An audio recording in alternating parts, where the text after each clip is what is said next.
بسم الله الرحمن الرحيم. تبارك الذي بيده الملك وهو على كل شيء قدير، الذي خلق الموت والحياة ليبلوكم أيكم أحسن عملا وهو العزيز الغفور، الذي خلق 7 سماوات طباقا ما ترى في خلق الرحمن من تفاوت فارجع البصر هل ترى من فطور ثم ارجع البصر كرتين ينقلب إليك البصر خاسئا وهو حسير. ولقد زينا السماء الدنيا بمصابيح وجعلناها رجوما للشياطين وأعتدنا لهم عذاب السعير. وللذين كفروا بربهم عذاب جهنم وبئس المصير. إذا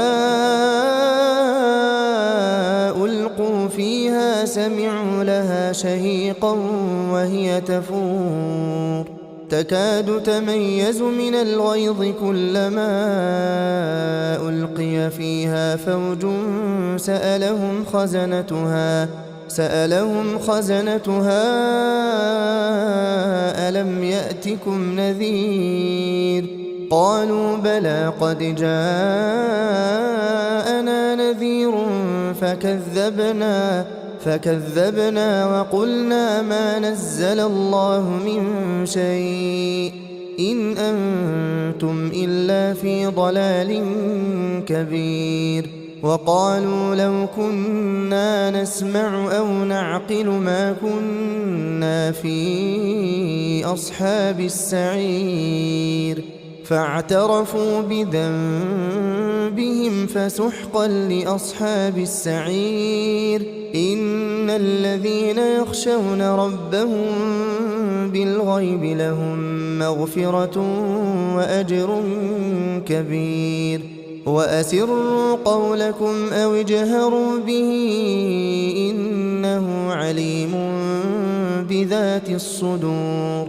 ألا يعلم من خلق وهو اللطيف الخبير. هو الذي جعل لكم الأرض ذلولا فامشوا في مناكبها وكلوا من رزقه وإليه النشور. أأمنتم من في السماء أن يخسف بكم الأرض فإذا هي تمور أم أمنتم من في السماء أن يرسل عليكم حاصبا فستعلمون كيف نذير. ولقد كذب الذين من قبلهم فكيف كان نكير. أولم يروا إلى الطير فوقهم صافات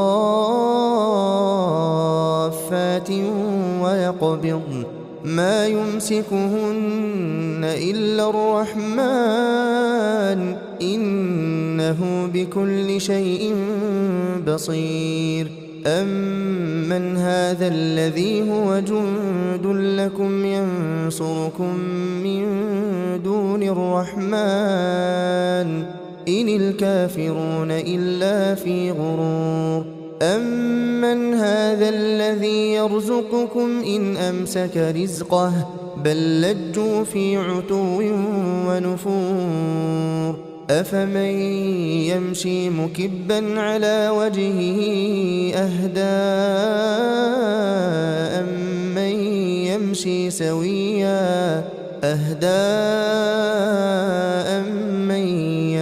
سويا على صراط مستقيم.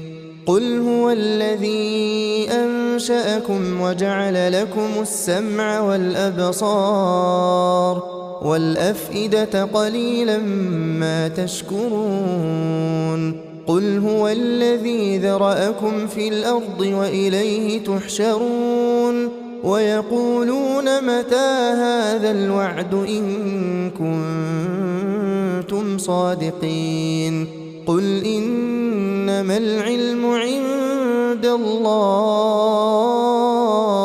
وإنما أنا نذير مبين فلما رأوه زلفة سيئت وجوه الذين كفروا وقيل هذا الذي كنتم به تدعون قل أرأيتم إن أهلكني الله ومن معي أو رحمنا فمن يجير الكافرين من عذاب أليم قل هو الرحمن آمنا به وعليه توكلنا فستعلمون من هو في ضلال مبين قل أرأيتم إن أصبح ماؤكم غورا فمن يأتيكم بماء